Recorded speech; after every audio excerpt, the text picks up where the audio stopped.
Courier वाला एक घर का दरवाजा खटखटाता है। उस घर का जो गेट है बुजुर्ग व्यक्ति खोलते हैं, जिसका नाम होता है किशोर कुमार। किशोर कुमार जैसे घर का दरवाजा खोलता है, ऑर्डर वाले से पूछता है, हाँ जी बताओ क्या काम है। ऑर्डर वाला कहता है, जी आपका ऑर्डर है, आप इसे ले लीजिए। बुजुर्ग व्यक्ति ऑर्डर वाले से कहता है कि मैंने किसी सामान का आपको कोई ऑर्डर नहीं दिया है, क्या सामान है। ऑर्डर वाले बुजुर्ग व्यक्ति से कहते हैं, जी मैं नहीं जानता क्या सामान है, लेकिन मेरे हाथ में ये बॉक्स है और इस बॉक्स के ऊपर आपके घर का एड्रेस और आपका मोबाइल नंबर लिखा हुआ है, आप इसे ले लीजिए। जिस सामान के ऊपर उसके घर का एड्रेस और व्यक्ति का मोबाइल नंबर लिखा हुआ होता है, हम वो सामान उसके घर तक पहुंचा देते हैं। हमारा इतना काम होता है, इतनी ड्यूटी होती है, आप इस सामान को ले लीजिए। लेकिन एक बात और है, इस सामान का कोई भी चार्ज आपको हमें नहीं देना है। बुजुर्ग व्यक्ति उस ऑर्डर वाले से उस बॉक्स को ले लेते हैं और खोल कर देखते हैं। जैसे उस बॉक्स को खोलते हैं तो उसके अंदर एक नया मोबाइल और एक साथ में सिम कार्ड भी था। तभी उस बुजुर्ग व्यक्ति को 2-3 दिन पहले की बात याद आ जाती है कि उनके पास एक सिटी बैंक से कॉल आया था और वो कह रहे थे कि आपके ग्रीटिंग कार्ड का जो ऑफर निकला था और उसके लकी ड्रॉ में आपका ये जो मोबाइल है और सिम कार्ड साथ में निकला है। इस गिफ्ट को देखकर जो बुजुर्ग व्यक्ति हैं काफ़ी खुश होते हैं। जो इस बात का जैसे उनके परिवार वालों को पता चलता है तो वो भी काफ़ी खुश होते हैं। जैसे वो बुजुर्ग व्यक्ति उस मोबाइल में उस सिम कार्ड को डालकर चलाते हैं तो एकदम से ही उसकी जितनी जीवन की जमा मेहनत पूंजी थी और उसके साथ बहुत बड़ी ठगी फ्रॉड हो जाता है। उसको पता ही नहीं चलता कि एक ही सेकंड में 1,34,00,000 रुपए खाते से निकल जाते हैं। उनके साथ बहुत बड़ी फ्रॉड और ठगी हो जाती है। दोस्तों, जैसे ये मामला सुर्खियों में आता है, बात पुलिस तक पहुंचती है, पुलिस इसकी जांच पड़ताल करती है। पुलिस अभी तक इसकी जांच पड़ताल कर रही है, वो पूरी तरह से साफ इस मामले को नहीं कर पाई है। दोस्तों, जो भी इस वीडियो को देखे, इस कहानी को सुने, ज़्यादा से ज़्यादा शेयर करें, क्योंकि जो ये कहानी है एक किसी ने सबको एक संदेश, एक सीख देकर जाएगी। क्योंकि आने वाले समय में या अब के समय में किसी के साथ भी इतना बड़ा फ्रॉड ना हो, ठगी ना हो, क्योंकि कोई भी किसी के साथ इतना बड़ा फ्रॉड ना करे और उसकी मेहनत की जो जमा पूंजी है वो इस तरीके से चोरी ना कर ले, ठगी ना कर ले।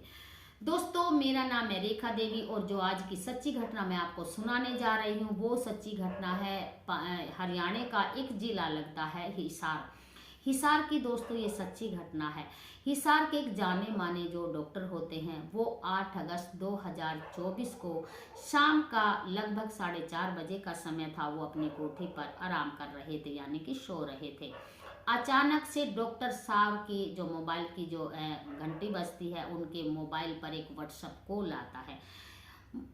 डॉक्टर साहब की आंखें खुलती हैं और जैसे वो उस फ़ोन को रिसीव करते हैं और परली साइड से एक लड़की बहुत मीठी प्यारी आवाज़ में डॉक्टर साहब से बात कर रही थी। डॉक्टर साहब उस लड़की से कह रहे थे, आप कहाँ से बात कर रही हैं, आपका नाम क्या है, आपको किससे बातें करनी है। लड़की कहती है कि आपने राजस्थान के कोटा में नाम तो सुना है, मैं वहाँ से बात कर रही हूँ और कविता अग्रवाल मेरा नाम है और मुझे आपसे बातें करनी है। दोस्तों, हम आपको बता दें कि डॉक्टर साहब को लग रहा था, वो कह रहे थे कि आपको बहुत बड़ी गलतफहमी हो रही है, आप नहीं जानती मैं कौन हूँ। लड़की पूछती है, डॉक्टर साहब से कहती है कि मुझे जानने की ज़रूरत भी नहीं है, मैं आप नहीं जानना चाहती हूँ कि आप कौन हैं, आप मुझे बस अच्छे लगे तो मैं आपसे बातें करना चाहती हूँ। बातों से पता चलता है कि वो शहर के एक बहुत बड़े जाने माने डॉक्टर हैं और उनकी उम्र 73 साल के लगभग है। लड़की कहती है कि मुझे उम्र से कोई भी मतलब नहीं है, उम्र से मुझे कोई फर्क नहीं पड़ता है। दोस्तों, हम आपको बता दें कि अब उनमें आपस में एक दूसरे के साथ मोबाइल पर चैटिंग यानी कि व्हाट्सएप कॉल होनी शुरू हो जाती है और व्हाट्सएप कॉल करते करते वो बहुत आगे तक बढ़ जाते हैं, उनको पता ही नहीं चलता। एक दिन लड़की डॉक्टर साहब से कहती है कि मैं आपको देखना चाहती हूँ। डॉक्टर साहब कहते हैं कि क्या देखना चाहती है। लड़की कहती मैं बाथरूम जा रही हूँ, आप भी साथ में आ जाइए।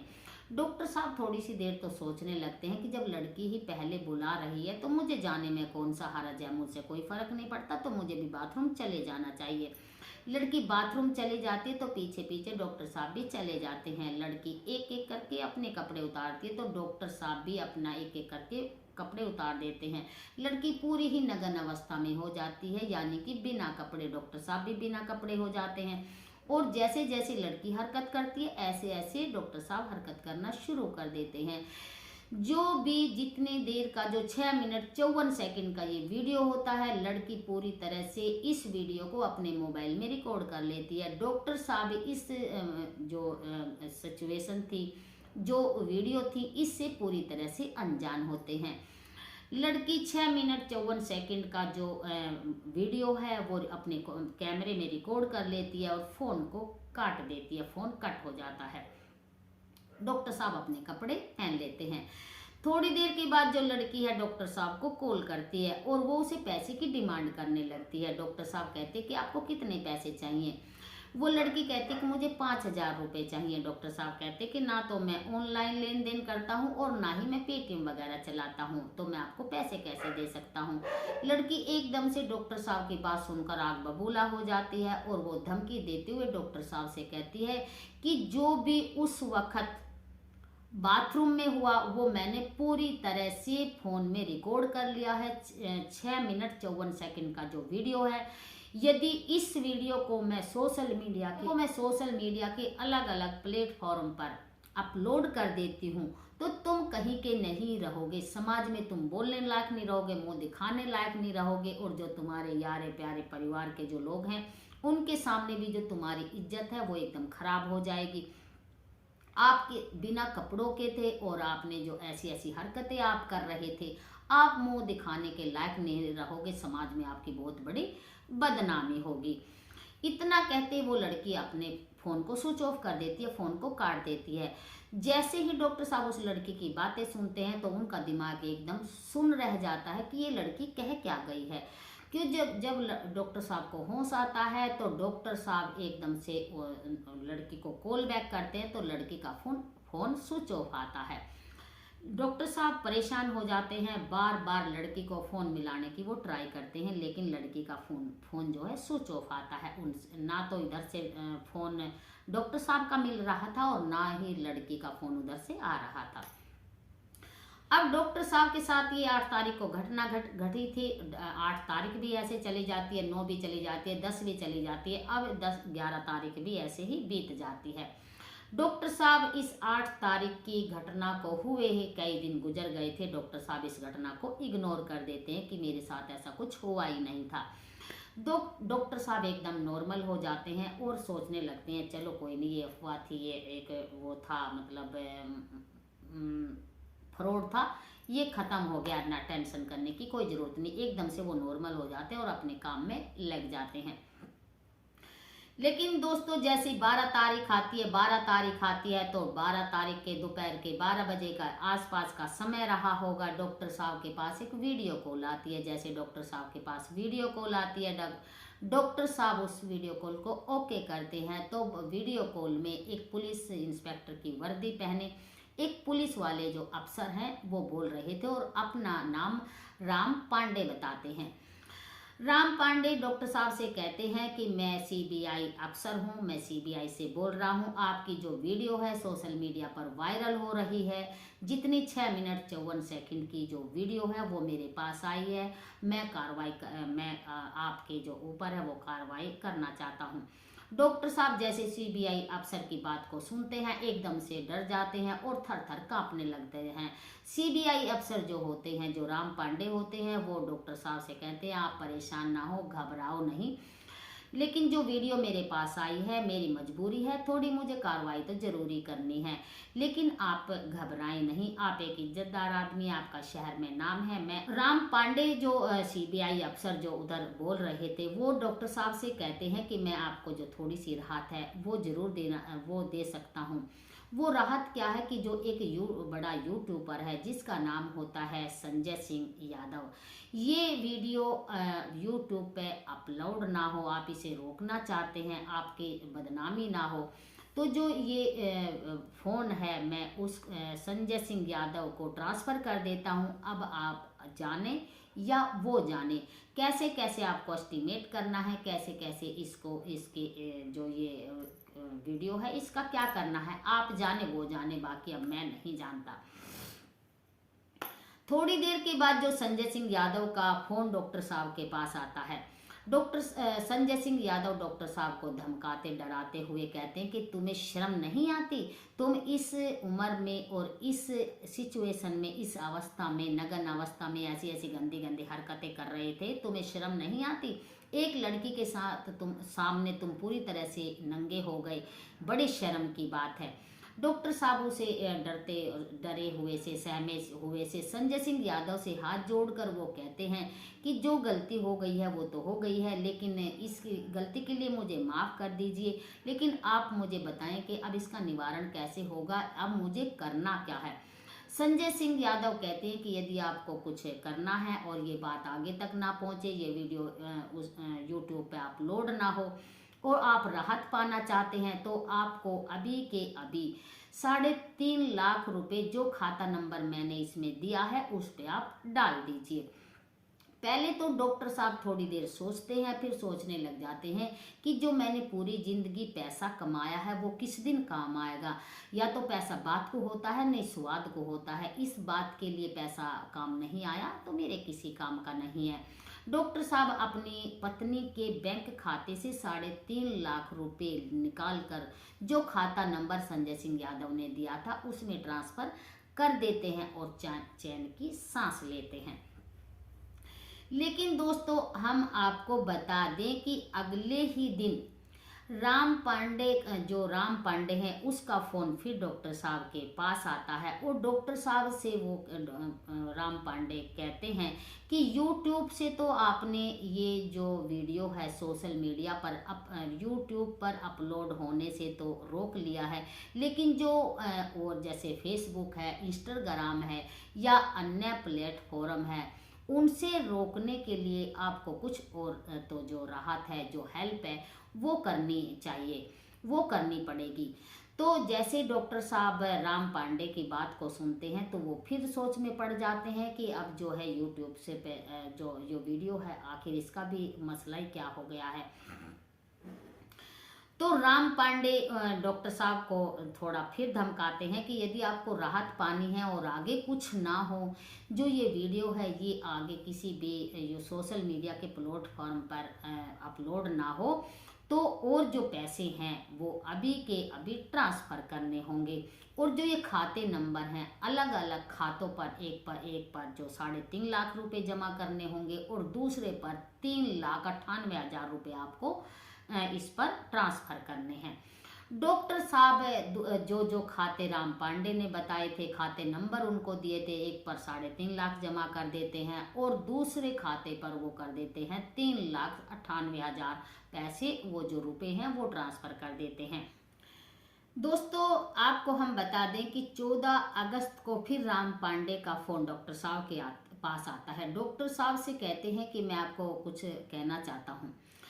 राम पांडे डॉक्टर साहब से कहते हैं कि आप कुछ ऐसा क्यों नहीं करते कि इस समस्या को स्थायी रूप से क्यों नहीं ख़त्म कर दें, मतलब इसका जो समाधान है वो निकाल लें तो बहुत ही अच्छा रहेगा। आने जो भविष्य में ये जो वीडियो हैं किसी को भी दिखाई ना दें। यदि किसी ने अपलोड की हुई जगह से इस वीडियो को उठाकर सोशल मीडिया के किसी भी प्लेटफॉर्म पर डाल दिया तो आपके लिए बहुत बड़ी समस्या हो सकती है। डॉक्टर साहब कहते हैं कि मुझे करना क्या है। राम पांडे डॉक्टर साहब से कहते हैं कि आपको करना कुछ नहीं है, आपको एक 25,000 रुपये के जो डॉलर हैं वो खरीदना है और उसमें बारी बारी से जो पैसे हैं वो डालने हैं। डॉक्टर साहब राम पांडे से कहते हैं कि मैं एकदम से ये पैसे इसमें नहीं डाल सकता, यदि ऐसा ना हो जैसे मैं बारी बारी से मैं इसमें पैसे डाल सकता हूँ तो कैसा रहेगा। तो राम पांडे डॉक्टर साहब से कहते हैं कि वो आपकी मर्जी है, बारी बारी से डालो, एक बार डालो जैसे आपको लगे, लेकिन पैसे डाल देने चाहिए।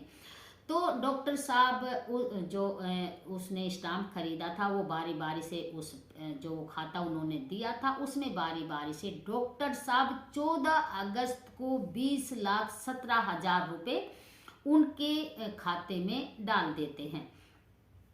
16 अगस्त को दिन निकलते ही फिर से 21 लाख रुपए की डिमांड डॉक्टर साहब के पास आ जाती है।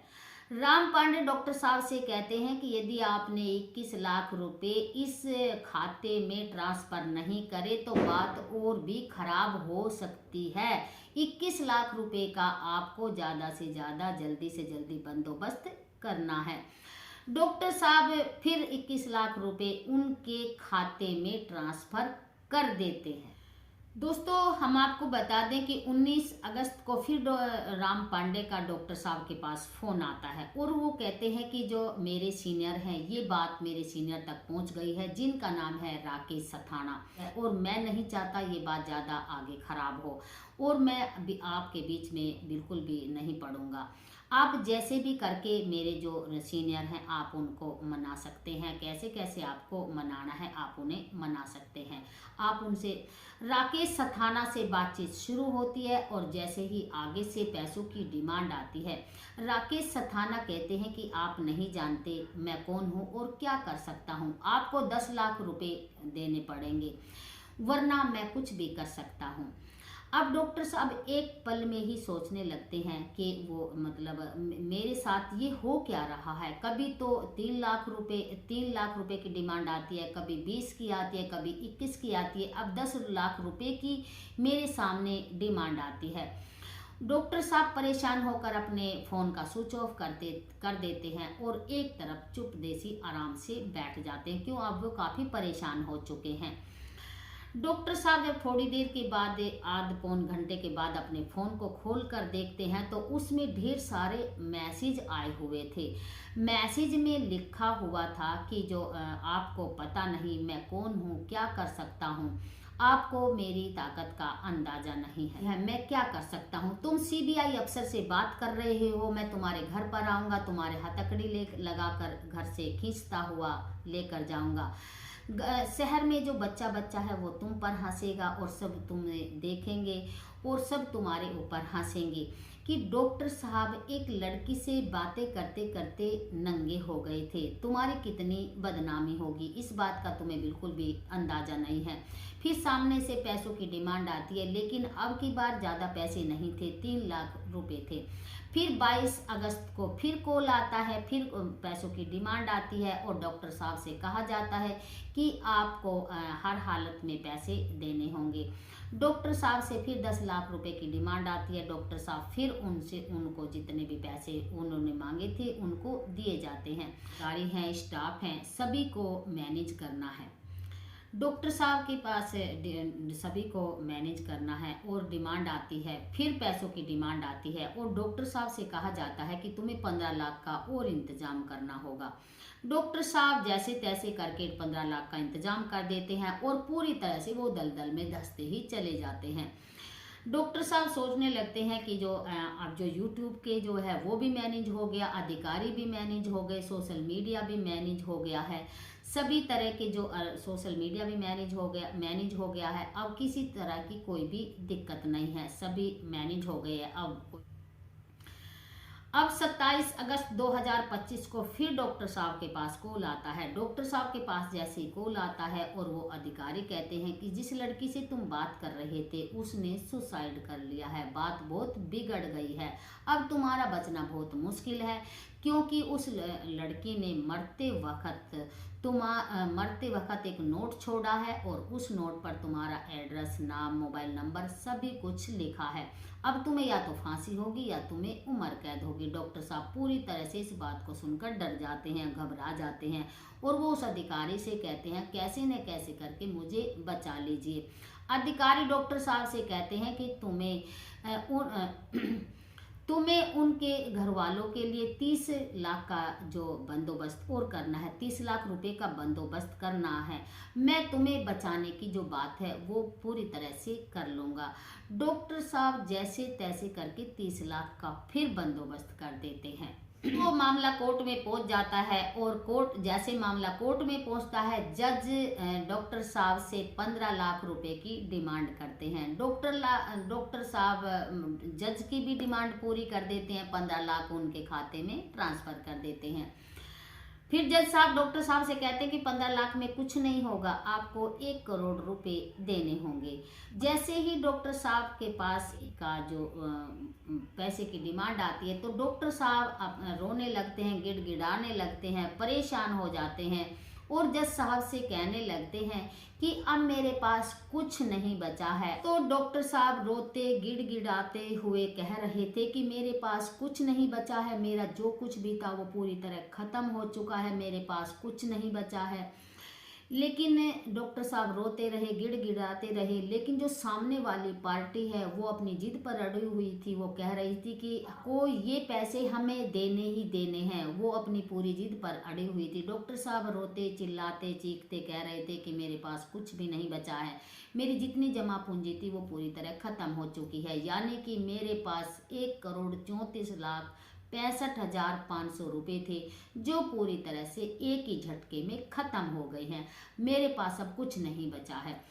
डॉक्टर साहब बड़े ही परेशान थे, उनकी रातों की नींद उड़ चुकी थी। दोस्तों आपको हम बता दें कि 31 अगस्त 2024 की ये बात है। वो डॉक्टर साहब अपने स्टाफ के एक बंदे से कह रहे थे कि भाई मेरे साथ एक ऐसी घटना घट गई है जिसे बयां करना बड़ा मुश्किल है, मैं करूं तो क्या करूं। डॉक्टर साहब के स्टाफ के बंदे थे, वो उनसे कह रहे थे कि आपको क्या नहीं लगता है कि आपके साथ फ्रॉड हो गया है। अखबारों के माध्यम से, सोशल मीडिया के माध्यम से और जो ये यूट्यूब है इसके माध्यम से ऐसी खबरें हर रोज निकल कर आ रही हैं, फिर भी आप ऐसी इतनी बड़ी गलती कर बैठे और आपने इतनी बड़ी रकम दे दी। दोस्तों आपको हम बता दें कि डॉक्टर साहब जब तक संभल पाते, जब तक समझ पाते तो खेल बहुत बिगड़ चुका था। अब डॉक्टर साहब 1 सितंबर 2024 को नेशनल साइबर में एक अपनी FIR जो है रिपोर्ट दर्ज कराते हैं। रिपोर्ट दर्ज कराने के बाद पुलिस सक्रिय होती है। पुलिस सक्रिय होने के बाद वो एक अनपढ़ व्यक्ति को गिरफ्तार करती है। एक कम पढ़े लिखे व्यक्ति ने ये सब कुछ कर दिया। पुलिस उस व्यक्ति को गिरफ्तार करती है, उसकी पत्नी को भी गिरफ्तार कर लेती है, एक उनका 8 साल का बच्चा था। जैसे ही मामला कोर्ट में पहुंचता है, मामला जज साहब के सामने जाता है तो वो महिला जज साहब से गुहार लगाती है कि साहब मैं निर्दोष हूँ, मैंने कुछ नहीं किया है, मैं अनपढ़ हूँ और मैं पढ़ी लिखी नहीं हूँ, ना ही मेरा FIR में नंबर है और जो कुछ भी किया मेरे पति ने किया है, मैं हमारा 8 साल का बच्चा भी है और मुझे जमानत दे दीजिए।